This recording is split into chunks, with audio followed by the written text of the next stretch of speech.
Venus spins the wrong way.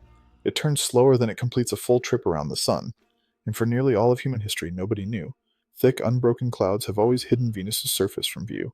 No optical telescope, however powerful, could ever see through them. From Earth, the planet looked like a blank, glowing marble in the night sky. Bright, beautiful, and completely unreadable.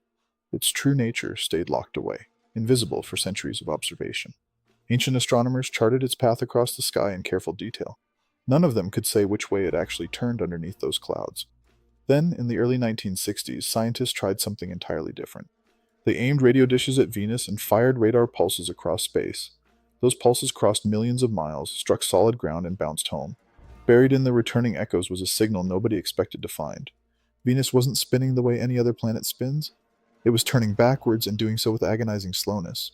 That single discovery cracked open one of the solar system's strangest puzzles. What else was hiding beneath those clouds? Start with the numbers because they barely make sense at first.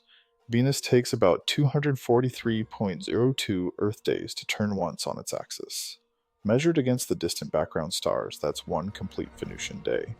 Now compare that figure to the planet's trip around the Sun. Venus completes one full orbit in roughly 224.7 Earth days. Set those two numbers side by side, and something strange appears. The planet's day, measured this way, is longer than its own year. A single rotation takes more time to finish than one entire orbit. On Earth, our planet spins hundreds of times during one trip around the Sun. On Venus, the planet hasn't even finished turning once before its year is already over. It sounds like a mistake in the math, a typo somewhere. It isn't. This is simply the ordinary rhythm of Venus, day after day, year after year. No other planet in our solar system keeps time quite this way, and that rhythm gets even stranger once you factor in direction, not just speed. Well, because Venus doesn't just spin slowly, it spins backwards. Most planets, including Earth, rotate in one shared direction as they turn. Venus turns the opposite way, against the grain of the entire solar system. That reversal does something unexpected to the planet's own calendar. A full rotation measured against the stars takes about 243 Earth days, as we've said. But that is not how long a Venusian day actually feels on the ground. Because the spin runs backwards against the planet's orbital motion, the two effects partly cancel each other out. The result is striking. A new sunrise appears only about every 117 Earth days. That's barely half of the planet's 243-day rotation period. The planet turns slowly, and it turns backwards, and the combination reshuffles its own clock entirely. A full Venusian day from one sunrise to the next runs faster than the underlying spin beneath it. It's a clock built out of two conflicting motions layered on top of each other. And it raises an obvious question like, why would a planet spin backwards at all? Well, the answer starts with orientation, not just direction of spin. Venus is tilted on its axis by roughly 177 degrees. Earth's own tilt sits around 23 degrees, tipped gently on its side. Venus is tilted almost all the way over, nearly upside down by comparison. A tilt that close to a full 180 degrees changes everything about how a planet turns. It means Venus isn't simply leaning at a steep, dramatic angle. It has effectively flipped pole over pole compared to Earth's orientation. That extreme tilt is exactly why astronomers classify its spin as retrograde. Retrograde simply means the planet turns opposite to most planets in the solar system. Earth, Mars, and Jupiter all spin one shared direction as they rotate. Venus alone spins the other way, nearly inverted on its own axis. It stands out as one of only a couple of true oddballs among the planets. But knowing that description isn't the same as knowing how anyone measured it. How do you even measure the spin of a planet you cannot see? You cannot see through Venus's clouds with an ordinary camera or telescope. So astronomers turn to radar instead, bouncing signals off the hidden ground. The technique is simple to describe if not to execute. Send out a radio pulse, wait patiently, and listen closely for its echo. In the early 1960s, that's exactly what a handful of teams attempted. NASA and JPL's Goldstone tracking station in California pointed its dish toward Venus. Radio telescopes elsewhere, including Jodrell Bank in Britain, joined that same effort. Venus and Earth only line up well for this kind of observation periodically. Astronomers used the conjunctions of 1961 through 1964 to gather repeated radar readings. Each pulse crossed the gap between the two planets and bounced off solid rock below. The pattern hidden in the returning echoes slowly revealed the planet's rotation. It confirmed that Venus turns backward relative to its own orbit around the Sun. And it pinned that rotation at roughly 243 Earth days, just as we now know it. For the first time, humanity understood Venus's true spin without ever glimpsing its surface directly.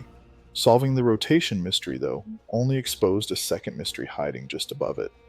Above that slow, backward turning surface sits a very different world entirely. Venus's atmosphere doesn't move at anywhere near the same pace as the ground beneath it. The solid planet takes about 243 Earth days to complete a single rotation. Its thick upper atmosphere, though, ignores that leisurely pace entirely. Instead, it sweeps all the way around the planet in roughly 4 Earth days. That's a staggering mismatch between what's happening on the ground and what's happening in the sky. The atmosphere circles Venus roughly 60 times faster than the solid surface itself turns. Cloud-top winds driving that rapid motion reach around 100 meters per second. Picture an entire planetary shell of gas racing overhead decoupled from the rock far below. The surface below crawls along patient and slow. The clouds above sprint, tearing around the globe again and again. Both belong to the very same planet, yet they move on wildly different clocks. It's one more way Venus refuses to behave like any of its neighbors. And the world sitting underneath those racing endless clouds is just as extreme as the motion above it. Extreme is almost too gentle a word for what waits on the ground. Venus's surface sits beneath an atmosphere immensely denser than our own. The pressure down there measures more than 90 times what we feel here on Earth. It would feel less like standing under open air and more like standing deep underwater. Layered on top of that crushing weight is genuinely brutal heat. Average surface temperatures on Venus sit somewhere in the mid to high 400s Celsius. That's hot enough to melt lead outright right there on the open ground. Crushing pressure, a backward spin, and scorching heat. Venus stacks extreme upon extreme. It's a landscape that sounds almost impossible to reach, let alone survive for long. Yet decades ago, engineers built machines and attempted exactly that anyway. They sent hardware plunging down through those clouds, into that pressure, into that heat. What happened to those early landers is its own remarkable chapter in this story. That chapter begins with the Soviet Union's Venera program. Venera 7 was aimed squarely at reaching the Venusian surface fully intact. On December 15, 1970, against long odds, it did exactly that. It became the first spacecraft ever to achieve a soft landing on another planet. The descent itself wasn't clean or simple. A parachute failure during the drop threatened to end the entire mission early. Even so, Venera 7 reached the ground and briefly transmitted data back to Earth. For the first time, instruments had touched the surface of another world and reported home successfully. It was a fragile, narrow kind of success, measured in one short burst of signal. But it proved that landing on Venus, however briefly, was truly possible. Engineers studied that mission closely and kept pushing the program further. More than a decade later, one particular lander would go far beyond simply arriving safely. That lander was Venera 13, and it touched down on March 1st, 1982. Its design life on the punishing Venusian surface was a mere 32 minutes. Engineers fully expected the heat and pressure to destroy it almost immediately after landing. Instead, Venera 13 kept working for about 127 minutes, a little over 2 hours. That's roughly 4 times longer than anyone on the ground had planned for. In that unexpected borrowed time, it sent back something no one had ever captured before.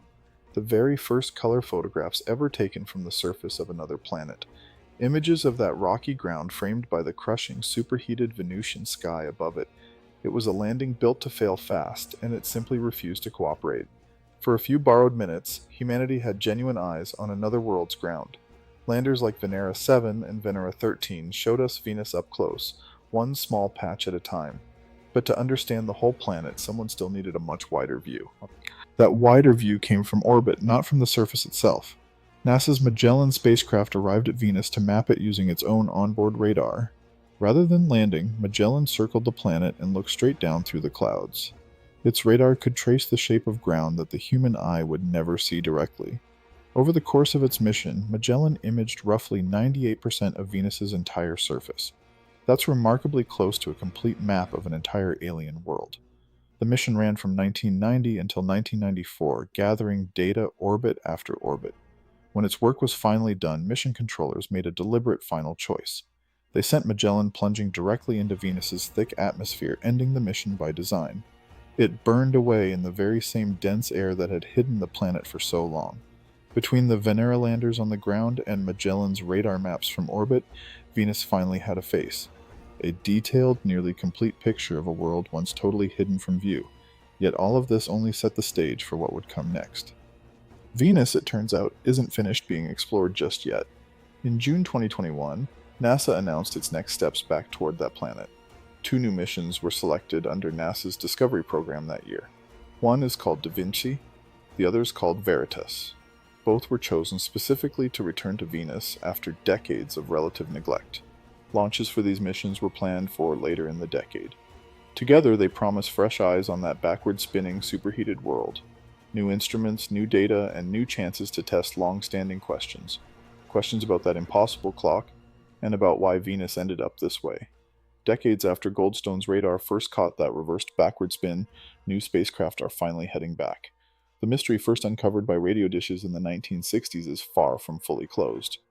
Think back to where all of this started. A planet spinning the wrong way, slower than its own year, hidden behind clouds no telescope could ever pierce.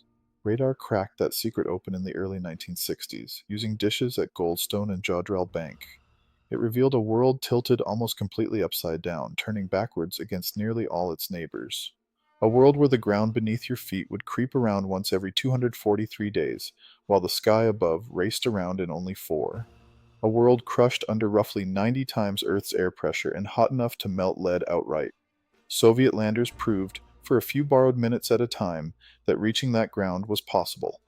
Orbiting radar later mapped nearly all of it without ever needing to touch down again. Venus keeps its strangest clock running in plain sight, just past our own cosmic doorstep. Soon, new spacecraft will return to read that clock more closely than ever before.